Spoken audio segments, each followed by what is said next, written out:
The economic impact of war extends far beyond Iran. The UAE is really right at the heart of this conflict. I'm Carolyn Beeler. An economy built on oil, trade, and tourism take a hit.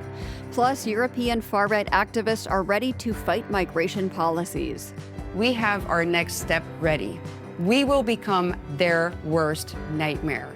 This comes as Spain manages an influx of migrants from Morocco. Plus, a Haitian writer looks no farther than his neighborhood for inspiration. I always said one must try to see with the other's eyes, to listen with the other's ears.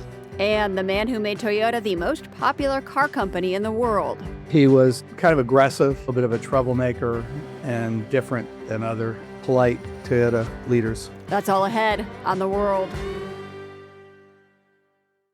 This is The World. I'm Carolyn Beeler. Thank you for joining us on this Friday. We start today's show with an update on the migrant crisis off the coast of Morocco. 500 unhoused Moroccan girls are on their way to mainland Spain. The Spanish government is moving them there. The girls were among the more than 70,000 migrants who crossed over from Morocco in July to the Spanish enclave of Ceuta in North Africa.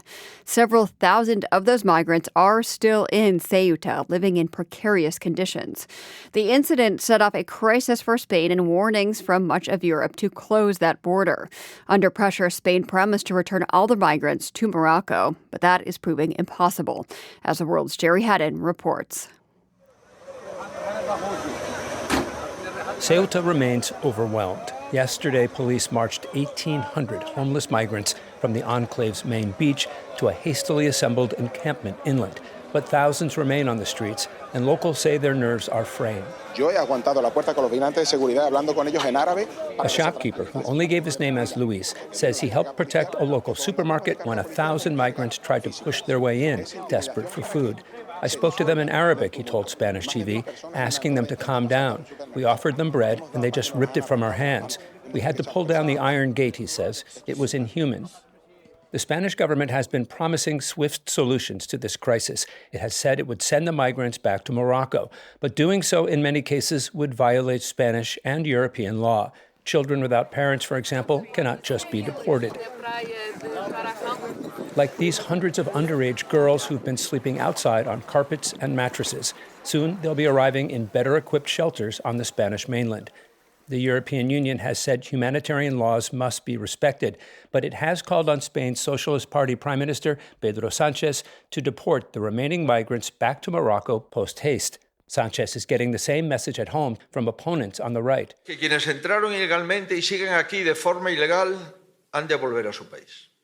The leader of Spain's Conservative Popular Party, Alberto Feijóo, said this week that all those who entered Spain illegally and are still here must go back home. It can be voluntary, he said, or we'll expel them.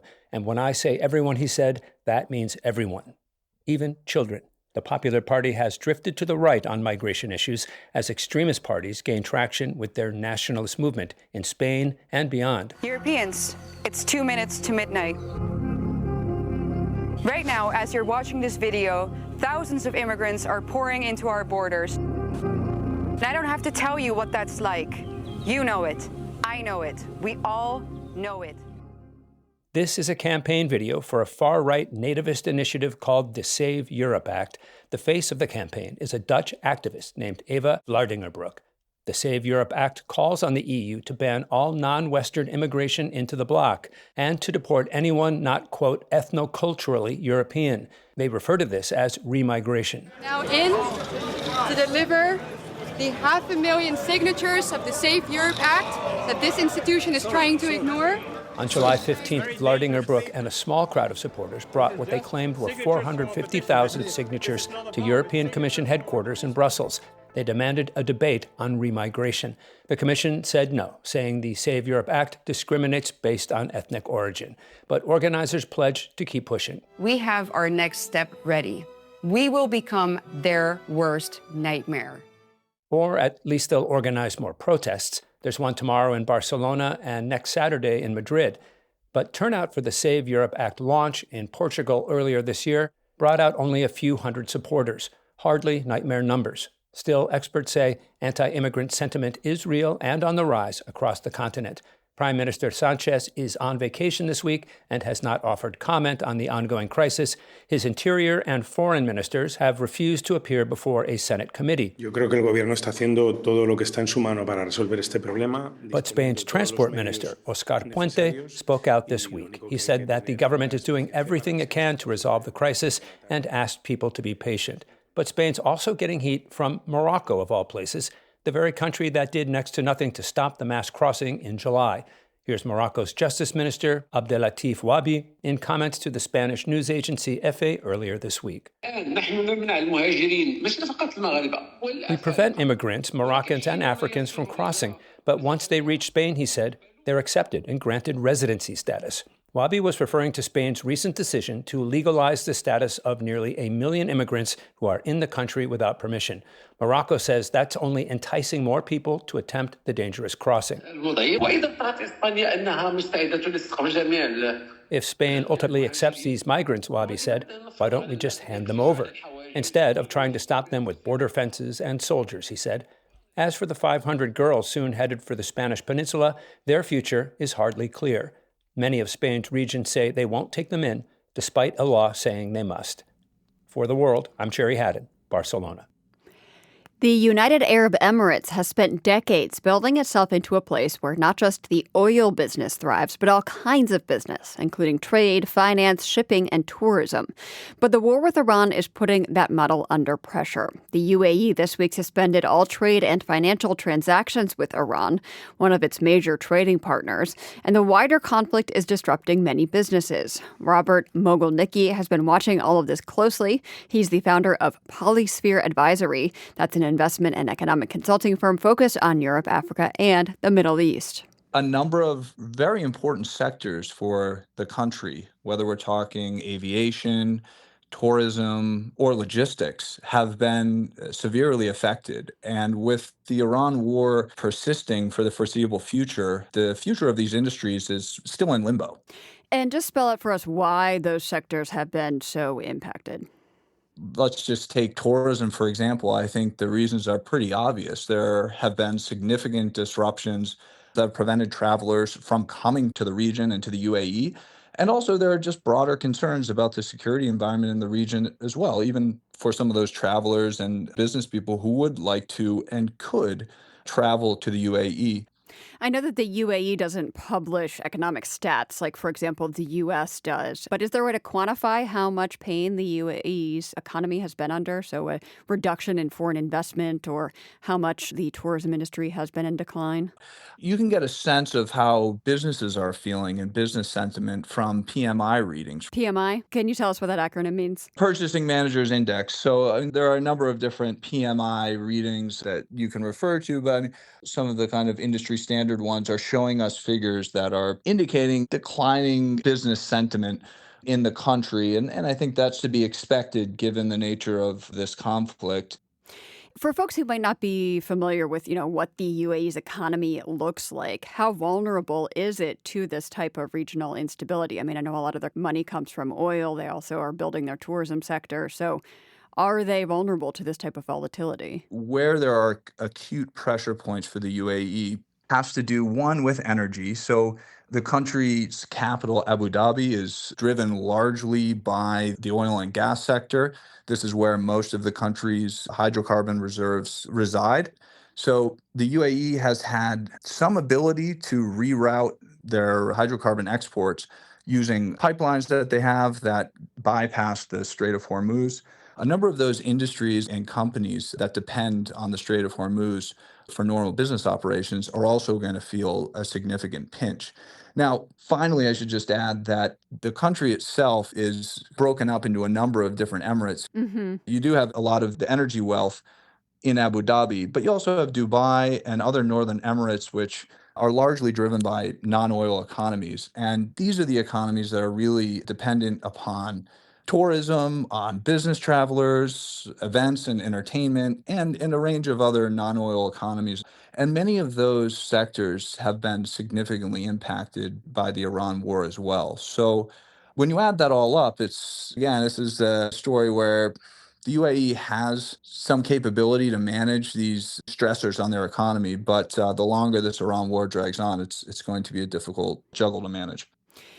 We heard a lot in the early months of the war of the pinch that lower income, like service workers, were feeling in places like Dubai, the many, many foreign workers who are there working in the entertainment or hospitality sectors. Do you have any sense of how they are faring now, so many months into this war? As you noted, there's a huge expatriate population in this country. It's about 90% of the country are residents, not Emirati citizens. An even higher proportion of the labor market is occupied by expatriate citizens. So many of those expatriates are working in the service-related industries. And those are particularly the ones that are under pressure. That's going to have an impact in the UAE, but it's also going to have an impact on the host countries from wherein those expatriates live and send, under normal years, significant remittances back home. Where are a lot of those workers from? So which regions might be feeling this slowdown of remittances the most? South Asia and Southeast Asia in particular. I mean, you have a huge population of Indians, also Pakistanis, Bangladeshis in particular in the UAE. We have been speaking about the impacts of the war itself, the regional instability, but there's also the policy response to the war. The United Arab Emirates this week just announced an embargo on Iran, cutting off trade with Iran. What does that mean for the economy in the UAE? I think it's going to be worse for the economy in Iran. Right. This is a relationship that has been long-standing, but at the end of the day, it's an asymmetric relationship. Iran really values its economic ties with the UAE much more than the UAE needs Iran. We've been focusing in on the UAE here. Can you give us just a quick roundup of what else is going on in the region economically? So you have some countries that have been impacted much more so than others, both in terms of their ability to export oil and gas and thus derive government revenues, and also the kind of broader economic growth picture. So those countries have been your Kuwaits, your Qatars, your Bahrains, and even Iraq. All of those countries are located on the inside of the Strait of Hormuz, and thus they have a much greater exposure to any disruptions through the Strait of Hormuz. Those countries also have fewer alternate routes to get their energy exports out to market. And the ones that do have these alternate routes have really seriously been trying to exploit them and make good use of them. But the going is going to be pretty tough for those countries until we see some type of resolution to the regional conflict or a normalization of traffic through the Strait of Hormuz. Robert Mogilnicki is the founder of Polysphere Advisory, an investment and geoeconomic consulting firm. Later in the show, we'll look at another impact of the war in Iran, an increase in Somali piracy around the Horn of Africa.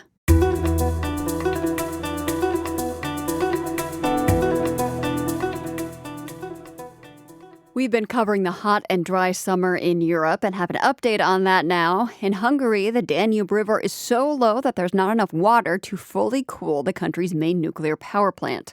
So officials are taking drastic steps, including sinking barges in the river to raise water levels. Crews over the past week filled 2 barges with water near the Pox nuclear plant. They controlled sinking as a temporary measure, but officials say it has already raised water levels around the plant as much as 6 inches.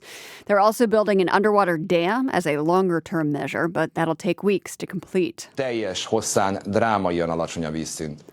In a video, Hungary's Prime Minister Peter Major says with little rain in the forecast, the river could stay dangerously low for months.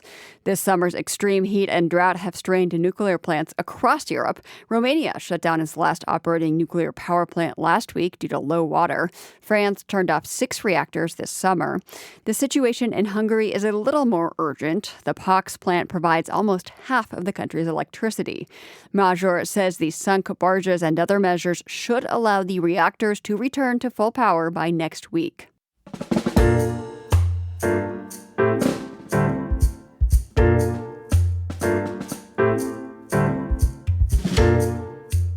Up next, the Ebola outbreak in the Democratic Republic of Congo is now the worst in the country's history, and health officials are pivoting, trying to build trust to contain the outbreak. You are listening to The World.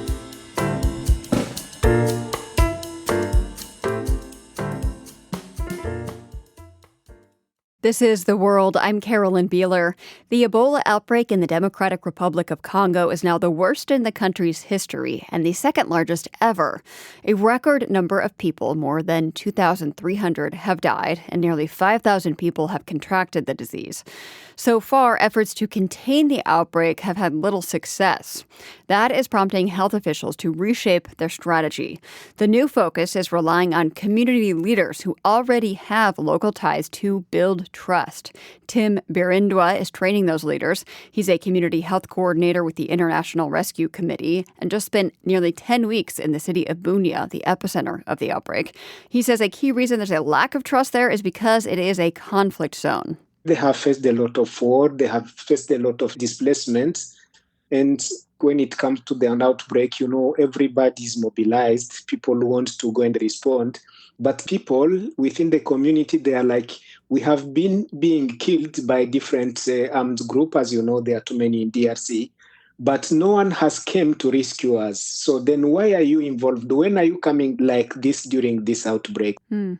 They are seeing this like a kind of coming to do business within the community, because we do hire a lot of vehicles, we do hire a lot of staff, guest house, hotels. So then the community is seeing this like a business, and it's reducing the trust within the community. So do local community members think that the folks coming in to try to help are kind of profiteering on this outbreak rather than actually trying to help? Yeah, they are trying to think that it's not Ebola, but they are coming to do business. Okay. When the outbreak started, some health workers were infected as well. And due to that, health workers were infected. Someone who have never been at school, someone who have never understood how the outbreak do spread, or they have their own understanding of the outbreak, due to some religious issue in DRC, because, there are many religious in DRC, this is bringing the community to don't trust the health workers.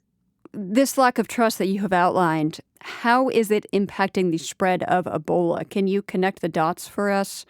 Is this directly leading to more people getting sick?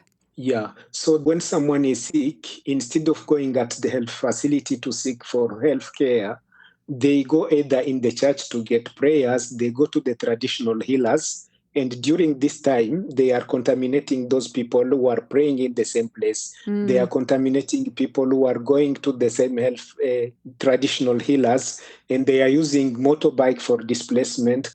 So they do contaminate people around the roads, including motorbike and other people around. So people are not going to health centers and they're going elsewhere thinking they can get help there, and that is leading to additional infections. Yeah, not all of them are going at the health facility to seek for care. So I want to get now to the work you are doing to try to overcome this lack of trust. You have trained community leaders, people who do not work in healthcare, in addition to community health workers. Why take that approach? Why reach out to the larger community? It's very difficult for us to contain the outbreak if we do not involve the community directly, because they have trust within their own community.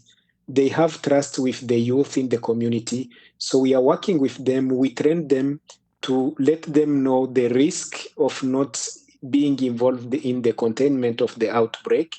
And once we have trained them, they have a voice within the community. Once they speak, people do understand, people do listen to them.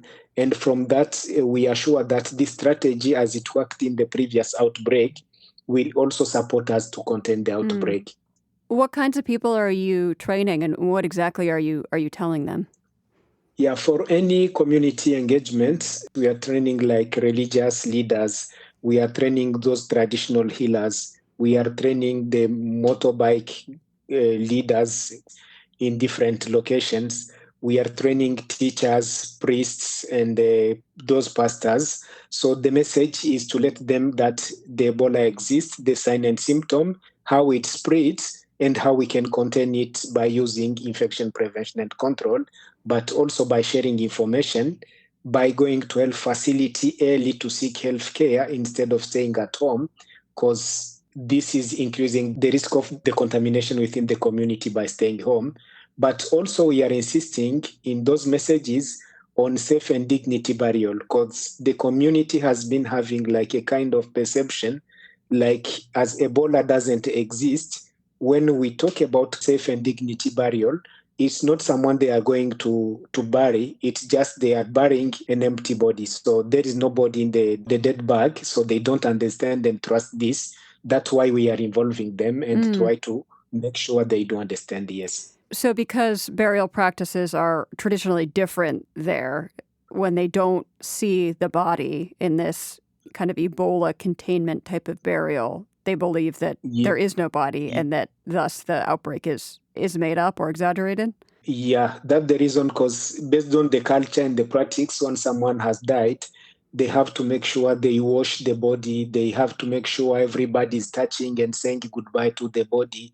So now these practices are not acceptable during this outbreak. So it's bringing another mistrust in terms of the outbreak, yeah. Can you tell if this approach, this building trust in the larger community, if it is working? So no, I don't have data for now because we are still in the process of training people. But you said this is an approach that has been proven to work in past Ebola outbreaks. Exactly.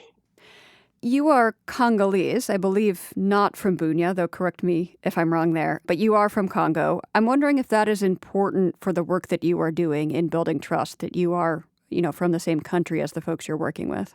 Yes, because, when we are involving local people as well, it's better to understand for them. So we are engaging with local people and we tell them we are from this part of the country.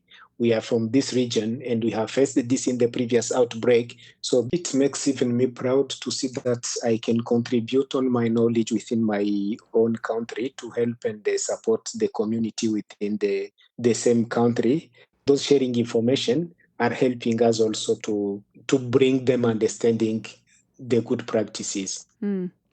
You have worked on past Ebola outbreaks there in the DRC. Does this feel similar to you? Does it feel distinct or different than past outbreaks? No, I worked in the previous outbreak, but what is making this one different a little bit, it's because of the insecurity within the zone, which is hard to reach in terms of going as a humanitarian. There are places where there's insecurity. There are places when you want to go and implement activities, it's very difficult. So, yeah, this is one of the difference. But from the previous experience, it helped and we got positive results. But the fact that this is a conflict zone makes it harder to get there, makes it harder to work securely there, and that feels different. Yeah, it makes a difference. Tim Birindwa is an emergency health coordinator for the International Rescue Committee. We reached him in Kinshasa.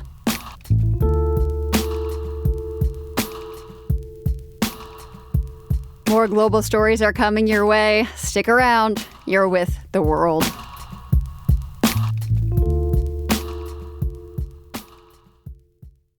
This is The World. I'm Carolyn Beeler.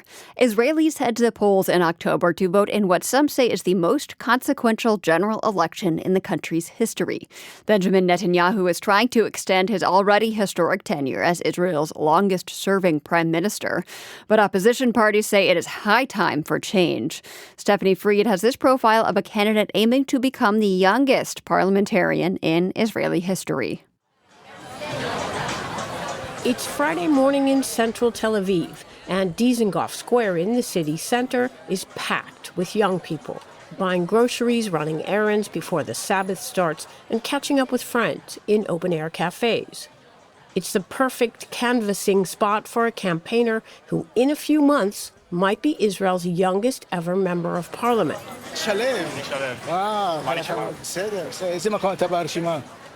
Ah, you're Shalev, a passerby comments.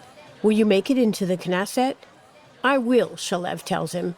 Good luck, the man wishes. Finally, things may get fixed. Shalev is Yonatan Shalev. At 23, he's a budding politician, handpicked in April to join former Prime Minister Naftali Bennett and former Foreign Minister Yair Lapid's joint centrist Biyachad, or Together Party campaign. On this hot and humid Friday morning, Shalev is handing out party stickers to passers-by at a makeshift booth set up on central Tel Aviv's Dizengoff Square. As we talk, he is repeatedly recognized. Wow, Yonatan, I'm a huge fan. A teenager gushes, shaking his hand. Shalev's target demographic shapes his campaigning style. I go to festivals, to beer festivals. I go to parties. We're having a good time, and I think that's the best thing you can do in a political campaign. That's how you bring young people. Young people don't really care about politics. But Shalev wasn't always having a good time. That's what brought him to politics. That's Shalev last year at a Foreign Affairs and Defense Committee meeting, screaming at committee members who favor excusing ultra-Orthodox citizens from military service. Soldiers burned alive in their tank and you're talking politics, he raged.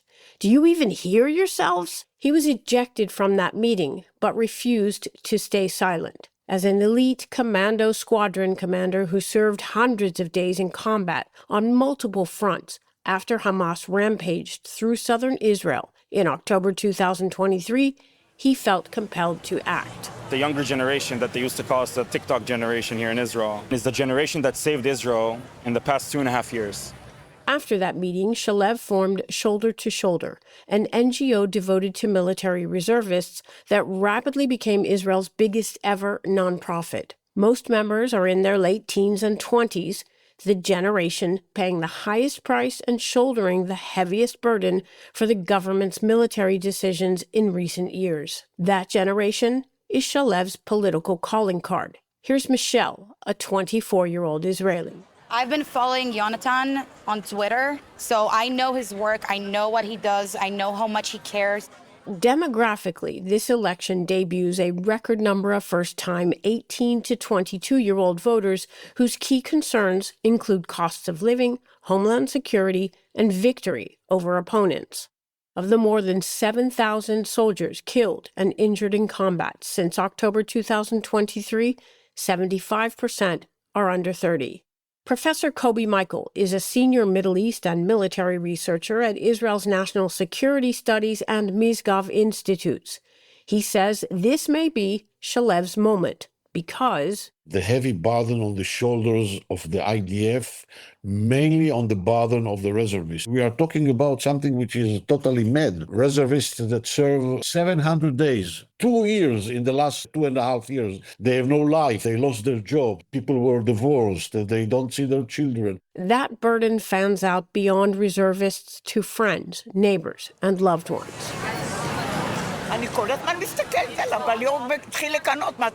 I keep looking at him because I recognize him. A mature woman on a bicycle stops to tell Yonatan and his peers, "My husband thought maybe I'm into young people." I say, why not? Let's make the switch to the younger generation, she jokes, and wishes him luck. As she rides away, Yonatan shares something the woman confided during their conversation. She said that she lost her son in the war at the age of 26. Loss, obligation, dedication, and reconstructing the future. Those are forces driving Shalev. A lot of people who don't live in Israel, it's hard for them to understand how much, as a human, we admire the country. I mean, the country for us as Jews, I mean, after we've been through so much, after the Holocaust, after all these agonizing wars, this country means a lot to us. It's more than just a piece of land. It's something that we had to fight for. It's something that so many Jews died in order for us to live in this amazing country, in these amazing cities with these amazing people. There are other young faces on the campaign trail, but Yonatan's is the youngest. The grandson of an Israeli war hero, a UN ambassador, and deputy mayor of Jerusalem. His role models include Rabbi Joshua Heschel, who walked alongside Dr. Martin Luther King Jr. in the 1965 Selma, Alabama Civil Rights March, and Israel's first prime minister, David Ben-Gurion. Shalev says he tries to live by Ben-Gurion's mantra, Israel should be a light unto nations. Do the right thing at the right time and not be scared to jump into the muddy waters. Do you think this government is doing the right thing at the right time? No, I don't think so. For The World, I'm Stephanie Fried, Tel Aviv. Drive the roads in any country and you're likely to see one brand more than any other. Toyota, the most popular car company in the world. That is thanks in large part to one man, Hiroshi Okuda, who served as CEO and then chairman of the Japanese automaker from 1995 to 2006. Last week, Toyota announced that Okuda had died at the age of 93. As the world's transportation correspondent Jeremy Siegel reports, Okuda is being remembered as a leader who helped transform Toyota into a global powerhouse during a turbulent time.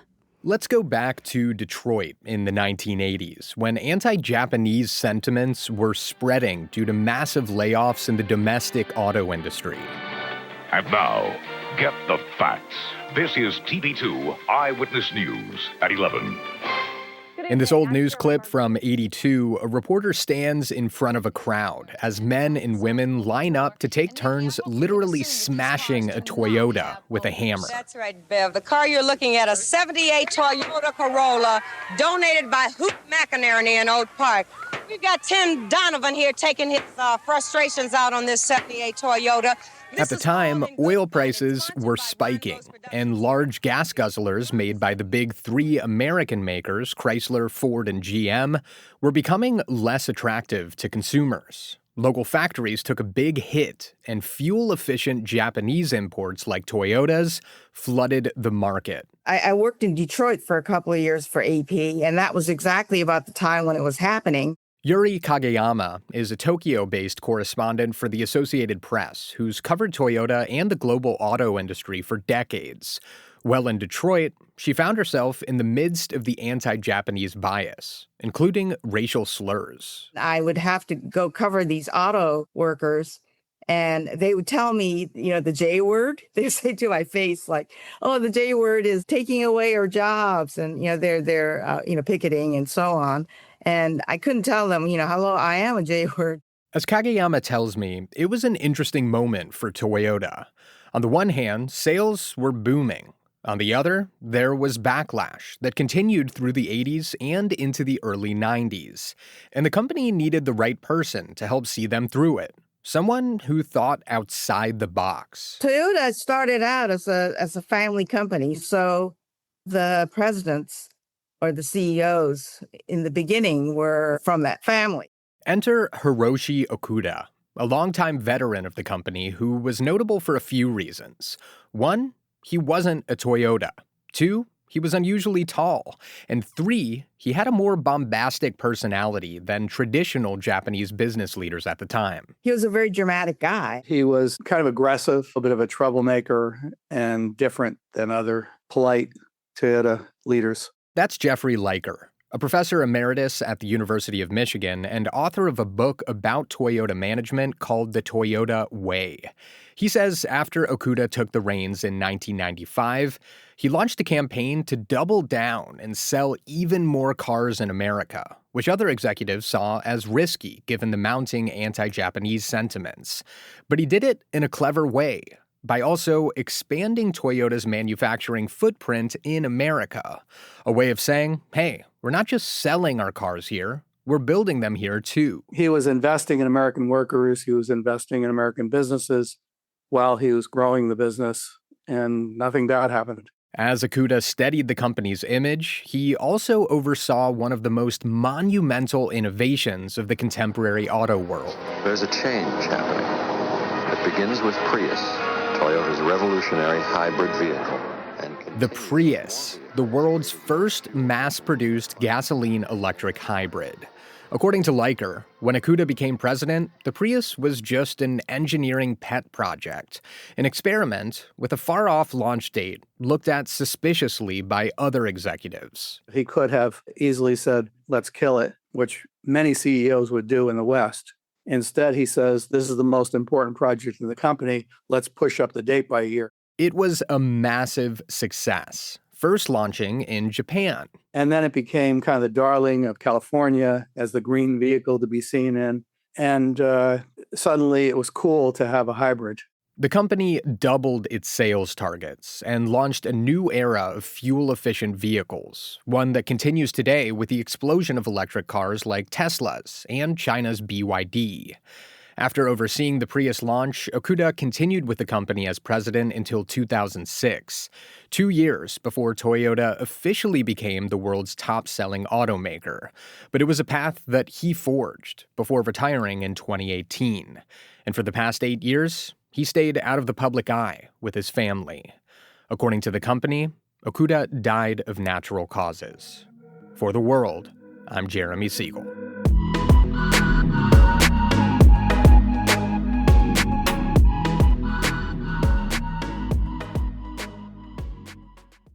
Chaos in and around the Strait of Hormuz and the Red Sea is spreading down the African coast. Earlier this week, 2 ships were seized by Somali pirates. 4 other ships were recently taken, meaning more than 100 seafarers are currently being held hostage.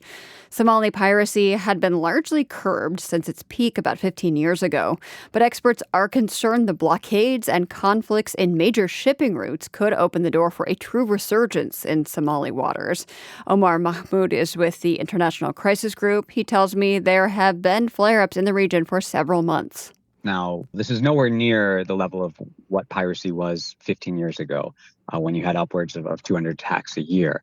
So it's still very much in its infancy. We've seen other flare-ups since then. I mean, for a while, pirate attacks went down to 0, but in recent years, we've had a few other flare-ups as well. End of 2023, early 2024, for example, is one of those periods. And fundamentally, I think the issue is on land. I mean, pirate networks have continued to exist. It's just the opportunity isn't always there for them. And so, they try out this activity every now and then. And I think what's happening now is they sense an opportunity. And why would they sense an opportunity now? I mean, there is chaos in the Strait of Hormuz, but, does that mean authorities are distracted or something? Yeah, I think it has a twofold effect. So kind of the wider dynamics that are going on, Straits of Hormuz, and even the threat of the Houthis around the Bab el-Mandeb. I mean, what this is doing is basically, first of all, patrolling from navies and other ships off the Somali waters is decreasing at some level. It's kind of the tension shifting more northwards to some of these other threats. And then at the same time, commercial ships are diverting some of their routes to go around the southern coast of Africa instead of through some of these passageways. So there are actually more ships traveling off the Somali waters. So you have this combination of decreased patrolling, but more ships. Mm-hmm. And so I think at some level, success breeds further incidents, unfortunately. So if you have one ship that's hijacked, you have other groups that then tend to mobilize and say, okay, well, this is a time for us to act as well. What kinds of ships have been taken? So there's been merchant vessels, cargo vessels, and some tankers, mostly. Sometimes what the pirates will do is take a smaller ship and then hijack that, and they'll turn that into a mothership, meaning use that ship to go much further. So it's kind of a stepping stone. So they start kind of with something smaller and then work their way a bit larger, and then they can go further in the Indian Ocean, Gulf of Aden area, and then target some of these larger commercial vessels. Are these the same pirates we saw 15 years ago, or belonging to the same groups, or is something different going on here? Yeah, I mean, it's the same area, more or less. I mean, some of those groups from 15 years ago aren't as active today, and there are some new players in this, but generally it's the same wider area and the same sort of coastline where you have different factions that are operating, mostly clan-based. So there is some remnants, I would say, but some of these groups have also been refashioned more in recent years. This might be hard to answer, but does this look like the kind of spike that might die down if things settle down in the Strait of Hormuz, or is this possibly the start of something larger? Yes, I mean, fundamentally, piracy, again, is a crime of opportunity. So if the opportunity is there, the pirate networks will continue. And so, a couple years ago, I mentioned that flare-up. What kind of stopped that flare-up at some level was there was some escalatory reaction. So, for example, you had different countries' navies intercepting some of the ships or trying to rescue some of the ships. The Indian Navy, for example, came over into Somali waters at that point. And so that raised the costs, and it raised kind of a deterrence level. If you don't have that, then I think the pirates will continue to see some opportunities and whatnot. So at one level, I think that, if it's not made harder for the pirates to basically do this activity, they will continue. commercial ships can also kind of reenact some of the security measures that they had in place before at the heyday of Somali piracy. But once attacks kind of slowed, some of those measures, I think, were downgraded. So that's one aspect of it. But the other aspect is the onshore element of this. And this is what often gets overlooked. And this is why, even though we had piracy 15 years ago, we're still talking about it today at a different scale, but it's still there today. Because onshore, the groups have continued to exist, the grievances that kind of feed into the wider piracy network around overfishing, about the destruction of local Somali livelihoods along this coastline, those continue as well. So I think you can get to a point where you reestablish deterrence and maybe the pirates go quiet again. But without that accompanying element onshore as well, I think it's just a matter of time before we see another one of these flare-ups. What does this mean for ships that have to sail in this area? Well, it means they'll probably have to start implementing security measures once again, as in, some of them, before the practices were arguing that you should have your own security on board, you should have water cannons, these types of things to deter pirate activity. So I think they're going to have to start implementing those measures once again. They're going to have to consider their routes, and insurance premiums go up and these types of things as well. So, but fundamentally, I think getting back to some of those security measures will probably be the first response. The second would probably be, countries in the region maybe coming together to sort of try to address the issue as well, because that was part of the story 15 years ago. Omar Mahmoud is a senior analyst focused on Somalia and the Horn of Africa with the International Crisis Group.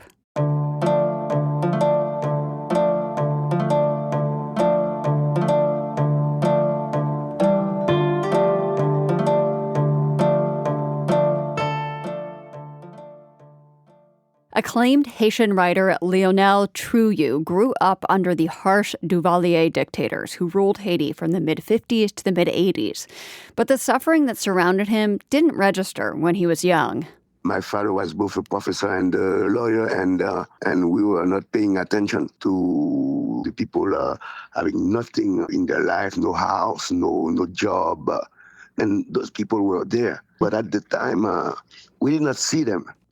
In his 20s, he says he learned to see them, and their stories make up his latest book, Simple Stories, 22 fictional vignettes that serve as a window into everyday life in Haiti.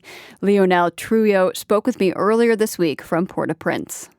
So you write in the prologue that this book is for the humble and the downtrodden, although you put it much more nicely, because the winners in life, those who love and have money and have power, reality serves them, whereas fiction needs to serve those with fewer options. And those are kind of the folks you focus on in these stories. I was struck that many of the stories in this collection evoked a feeling of, let's say, ambiguity. Often characters are doing something that the reader recognizes as wrong, but that the reader still sympathizes with the characters for doing, like a down-on-her-luck woman stealing a leg of goat. I'm wondering if that's something that's attractive to you as a writer, getting readers to kind of grapple with why people are driven to do bad things. Yeah, what do people do the things they do, and what's going on in their minds, and what brings them to do those things. And I always say one must try to see with the other's eyes, to listen with the other's ears. I'm not writing, judgmental stories.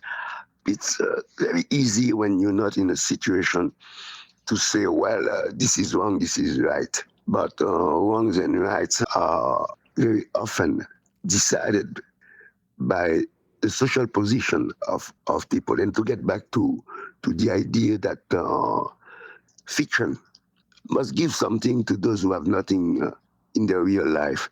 It's about power between people, power between sexes, power between societies. Then I think at least we owe that to them. Mm. The story of the woman who stole a leg of goat, that is titled The Lady in the Supermarket, and she steals that leg of goat from a former colleague while they're chatting in line at the grocery store. Was there something in particular that sparked that story idea for you? I like to say that I don't have much imagination. Most of those stories are based on actual facts of life. And so that actually happened? Yeah. Did it happen to you? No, not to me. It happened to a good friend. Most of the stories are based on actual facts of life. And I don't think we have to force ourselves to imagine, to create awful situations that make people's life difficult. You don't have to use too much imagination, you're saying. I'm saying the reality is bad enough, is rich enough of those awful situations. And a writer can help us see what is happening and that we don't see. Lionel, we talk on this program a lot about what is happening in Haiti right now. It cannot be an easy place to live. There's lack of government control, lack of infrastructure, grinding poverty for so many people. What is life like there for you day to day as a writer? Oh, well, I write. That's one thing, but I also do lots of workshops. And I've been recently having workshops in Haitian prisons. And I do workshops with young people wanting to become writers. I also, with my sister, we run a cultural center in Delma, and we have cultural activities every day. So I'm keeping busy. But like you said, life is not easy in Haiti, but it's so worse for so many people, so that I don't complain. I don't complain, and there's a question I really don't like when people ask, why do you live there? I live there because I was born into life living there, even though I spent some years abroad, but I'm living there like 12 million people are living there, and we don't ask ourselves every day, why do we stay, or we don't all want to live.